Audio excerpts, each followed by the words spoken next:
अगर आप एक डिफेंस एस्पिरेंट हैं तो आप अनअकैडमी का प्लस फीचर्स ज्वाइन कर सकते हैं। प्लस फीचर ज्वाइन करने पर आपको 10% की यहाँ पर छूट मिल रही है, जो कुछ ही दिनों के लिए लिमिटेड बची हुई है। तो यह छूट खत्म होने से पहले आप सभी लोग इसे ज्वाइन कर लें। अगर आप प्लस फीचर्स ज्वाइन करते हो तो आपको यहाँ पर सभी कोर्सेज पर अनलिमिटेड एक्सेस मिलते हैं। इसके अलावा इंडिया के टॉप एजुकेटर से आपकी पढ़ाई करवाई जाती है, रेगुलर डाउट क्लियरिंग सेशन चलते हैं, लाइव टेस्ट सीरीज होती है और सारे स्ट्रीम मटेरियल आपको पीडीएफ फॉर्मेट में उपलब्ध करवाए जाते हैं। एक नया बैच लॉन्च किया गया है एयरफोर्स एक्स और वाई ग्रुप के लिए। इस बैच का नाम है राफेल, जो 11 फरवरी से 10 अप्रैल तक चलने वाला है। सेकेंड बैच है त्रिशूल, जो एनडीए 2021 एग्जाम के लिए लॉन्च किया गया है। यह बैच 15 फरवरी 2021 से 10 अप्रैल 2021 तक चलेगा। एक और बैच है नभ। यह बैच एयरफोर्स एक्स और वाई ग्रुप के लिए है, जो 18 फरवरी से 1 अप्रैल तक चलने वाला है। अगर आप इनमें से किसी भी बैच में इनरोल होना चाहते हो तो इसमें ज्वाइन करने का लिंक मैंने इस वीडियो के डिस्क्रिप्शन बॉक्स में दे दिया है। आप वहां पर क्लिक करते हैं इस पेज पर आ जाओगे। अब आपको गेट सब्सक्रिप्शन पर क्लिक करना है। इसके बाद एक नया चार्ट ओपन होगा जिसमें अलग अलग ड्यूरेशन के लिए अलग अलग प्लान्स बताए गए हैं। तो आप अपने हिसाब से कोई भी प्लान यहाँ से सेलेक्ट कर लेना। और रेफरल कोड में अगर आप एग्जाम गुरु 10 डालते हो तो सभी कोर्सेज पर आपको 10% की छूट भी मिल जाएगी। Hello everyone, welcome to Exam Guru. तो एक्टिव एंड पैसिव का ये सेकंड नंबर का लेक्चर होने वाला है। तो शायद ये जो थ्योरेटिकल पोर्शन है उसके लिए लास्ट लेक्चर होगा। अगले लेक्चर में हम क्विज करेंगे। तो इसमें एक्टिव एंड पैसिव में जो इंट्रोगेटिव सेंटेंस है उसके बारे में हमने जो हाफ पार्ट है उसका तो हमने लास्ट जो वीडियो था उसमें स्टडी कर लिया था। उसमें हमने जो WH वर्ड थे वो छोड़े थे, बाकी यस नो टाइप की जो भी आपकी क्यूरीज थी उनके सारे जो रूल्स थे वो कंप्लीट कर लिए थे। इसमें हम क्या करेंगे, WH वर्ड का करेंगे। तो WH वर्ड्स को किस प्रकार से डील किया जाता है इसके बारे में हम अध्ययन करने वाले हैं। तो वीडियो पे आप एंड तक बने रहिएगा। मैं सिंपली वीडियो को स्टार्ट कर रहा हूँ। हाँ, तो इसमें देखो सबसे पहले आता है WH क्वेश्चंस में इंटरोगेटिव वर्ड्स आते हैं कुछ, जैसे इनमें हमने हाउ लिख रखा है एग्जांपल में, तो हाउ को देखेंगे। उसके बाद में आपका यस नो क्वेश्चंस वाला पूरा जो सेंटेंस है वो आ जाता है। तो आपको इसकी पैसिव क्या बनानी है, इंटरोगेटिव जो वर्ड है उसको आपको लिख देना है, इंटरोगेटिव वर्ड्स को आपको ऐसा का ऐसा लिख देना है। और फिर passive of yes no question, मतलब क्या करना है आपको दो पार्ट में इसको तोड़ लेना है। जैसे हाउ को अलग लिख लेना और कैन यू इसको अलग लिख लेना है। तो कैन यू डू दिस, ये क्या है, ये यस नो टाइप की हो, ये यस नो टाइप ही तो हो गया। तो हाउ को आपको ज्यों का त्यों लिख देना है।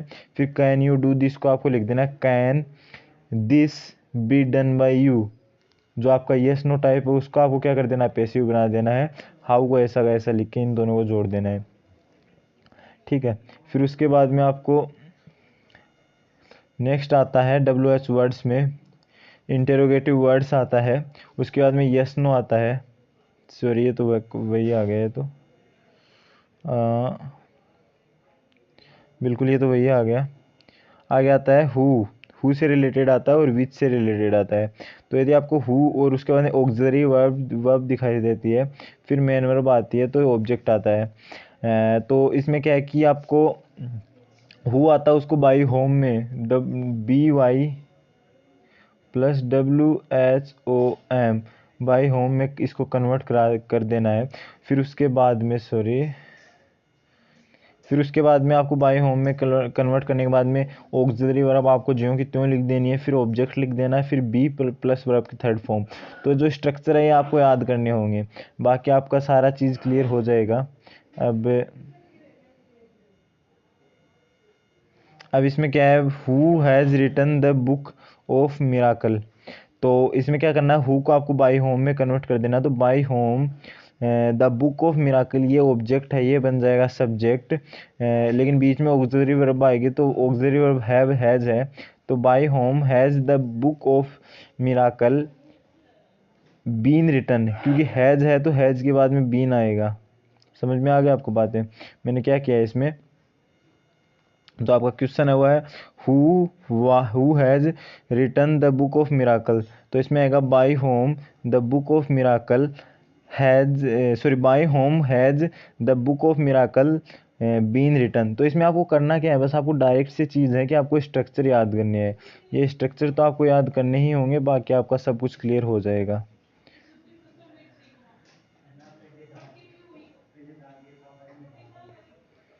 फिर बाई इसमें बाद में आता है होम। होम में स्ट्रक्चर क्या होती है, स्ट्रक्चर को मैं फिर से कह रहा हूँ, आपको ये याद ही करने होंगे। स्ट्रक्चर आपको ये कह रहा है कि होम आ जाता है, उसके बाद ऑक्सिलरी वर्ब आ जाती है, फिर सब्जेक्ट और मेन वर्ब आता है। तो होम को आपको हु में कन्वर्ट कर देना, ऑक्सिलरी वर्ब वैसी की वैसी, फिर बी, फिर वर्ब की थर्ड फॉर्म बाय सब्जेक्ट। मतलब whom did you laugh at, तो who was laughed at by you, इस प्रकार से करना है। तो इसमें एट क्यों लिखा है, क्योंकि लाफ्ट के साथ एट पहले से आ रहा है, जो प्रेपोजिशन है वो साथ में आ रही है, तो इसको आपको पूरा ऐसा का ऐसा लिखना है। तो इसमें क्या है कि इसमें आपको कोई भी ऑब्जेक्ट नहीं दिखाई दे रहा है, तो इसमें कोई ऑब्जेक्ट नहीं, तो एक स्ट्रक्चर है वो आपको याद ही करनी होगी। इसका कोई शॉर्ट ट्रिक है नहीं, आपको याद करोगे तभी आपको क्लियर हो पाएगा।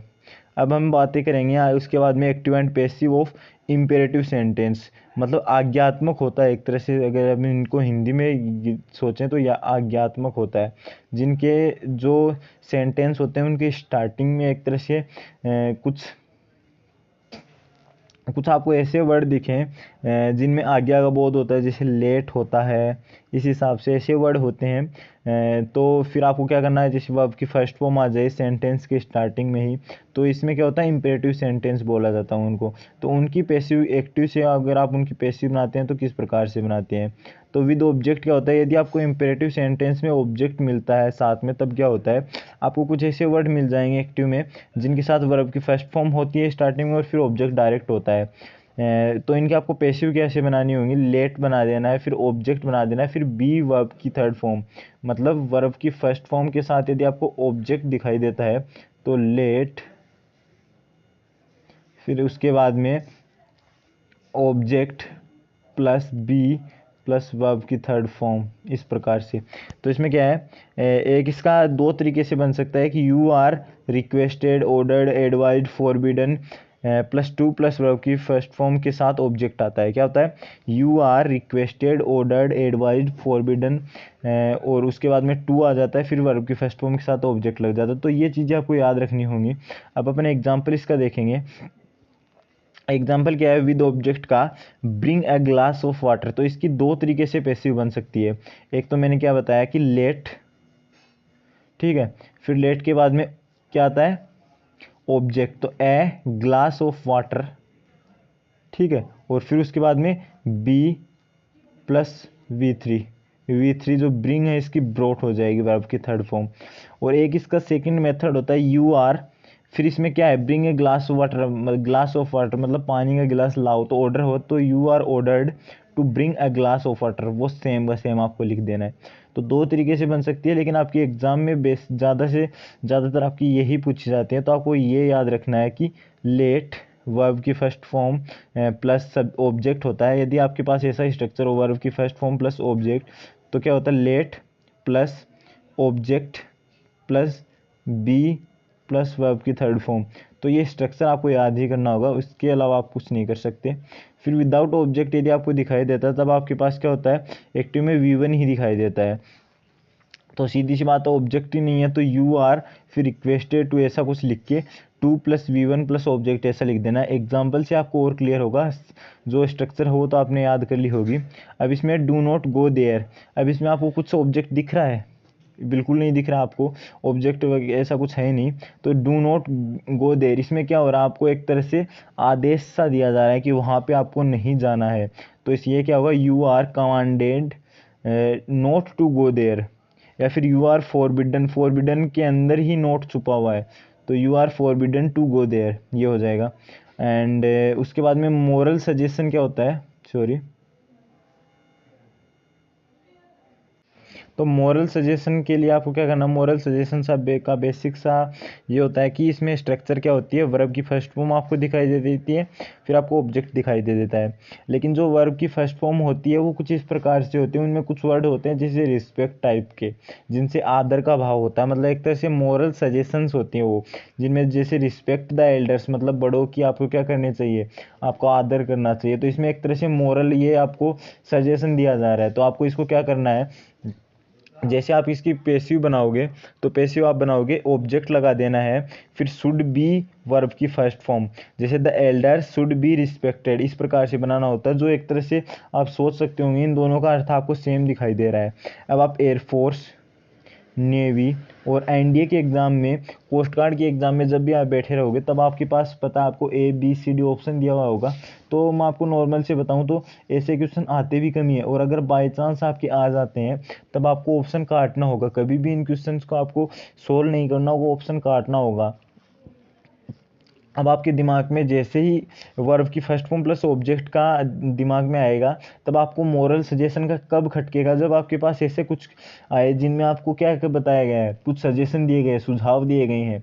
जैसे रिस्पेक्ट द एल्डर्स, मतलब जो बड़ों हैं उनका आदर करें, तो ये क्या एक सुझाव ही तो है, सजेशन ही तो है। अब इसको आपको जैसे ही चेंज करना है तो अर्थ चेंज नहीं होना चाहिए। तो द एल्डर मतलब द एल्डर्स ऑब्जेक्ट फिर शुड बी रेस्पेक्टेड ही आ जाता है। ओके, एंड उसके बाद में लेट आता है। तो लेट के से स्टार्टिंग होने वाले जो होता है उसमें क्या होता है, लेट फिर होता है ऑब्जेक्ट 1, फिर वर्ब की फर्स्ट फॉर्म और ऑब्जेक्ट 2। तो उसमें क्या होता है, लेट ऑब्जेक्ट 2 बी वर्ब की थर्ड फॉर्म बाय ऑब्जेक्ट 1। तो ये जो है एसएससी के एग्ज़ाम के लिए इंपॉर्टेंट है। यदि आप में से कोई एसएससी का स्टूडेंट है तब ये कर सकता है। बाकी एनडीए एयरफोर्स मतलब डिफेंस के एग्ज़ाम में ऐसे क्वेश्चन नहीं आते हैं, तो मैं इनको छोड़ रहा हूँ, इनके एग्जाम्पल को भी छोड़ रहा हूँ, इनको स्किप कर रहे हैं अपन। बाकी इन्फिनेटिव में क्या होता है, हाँ एक ये आप समझ लीजिए, इन्फिनेटिव क्या क्या होता है, 2 प्लस वर्ब की फर्स्ट फॉर्म। इसमें क्या होता है, आपके पास कुछ ऐसी वर्ब दी गई होती हैं ऑक्सिलरी वर्ब, फिर उसके बाद में 2 प्लस V1 होता है। तो इसमें क्या होता है, 2 प्लस बी लगा देना आपको, क्योंकि आपको पता है पैसिव में हमेशा वर्ब की थर्ड फॉर्म आती है, पैसिव में V3 आता है हमेशा। ये मैं सिलेबस आपको जल्दी करा रहा हूँ, इसलिए आपको थोड़ा सा समझ में कम आ सकता है। बाकी चीज़ें इसमें पूरी कवर की गई हैं, क्योंकि आपको स्ट्रक्चर तो आपको खुद को ही याद करना होगा। वो मैं आपको याद करने के लिए मतलब समझा सकता हूँ कि आपको ये इस प्रकार से याद करना, बाकी याद तो आपको ही करना होगा। पैसिव में हमेशा वर्ब की थर्ड फॉर्म आती है, तो इसमें आपको वर्ब की फर्स्ट फॉर्म है, इसको आपको वर्ब की थर्ड फॉर्म में कन्वर्ट करना है, तो आपको बीच में बी लगा देना है, बी घुसेड़ देना है बस। तो I am to write a book, तो a book is to be written by me, इसमें बस नॉर्मल सा ये हो जाएगा। फिर आई थिंक इतना ही है, उसके बाद में तो कुछ है नहीं है, ऐसे कुछ खास चीज़ें आ नहीं रही हैं। फिर एक आपके लिए इंपॉर्टेंट ये आता है, it is time to plus verb की फर्स्ट फॉर्म फिर ऑब्जेक्ट। तो इसमें क्या होता है, इसका पैसिव बनाते हैं तब क्या होता है, इट इज़ टाइम ऐसा ऐसा लिख देना, टू की जगह आपको 4 लिख के ऑब्जेक्ट लगा देना है, और फिर 2 प्लस बी प्लस वर्ब की थर्ड फॉर्म।